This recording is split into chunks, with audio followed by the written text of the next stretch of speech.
Which kind thing be that? Why this girl go see me finish? Why this girl go see me finish? This girl a stupid girl. Now useless girl. Why you go see me finish? Which kind thing be that? Why this girl go see me finish? Hey, homie, this girl see me finish. See, if I give her this calculator or this book, make her die.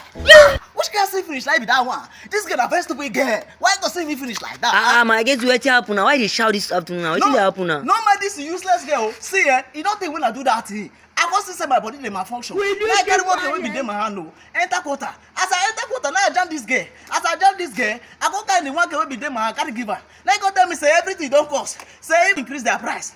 Say na 1.5 o. I go tell am say na 1K naira o. You know wetin this girl do? He roll enter inside. Go carry calculator. He carry this book. He come tell me say he don dey inside the game for 35 years. And inside 35 years wey no stay, say 1 month, say wetin he dey collect na $350. Say 3 times 35 years. Wetin concern me concerning the bola wey you dey collect? Is it because of the 500 wey I no get to complain? Now I go dey do this calculation. This girl na stupid girl. This girl na useless girl. Oh!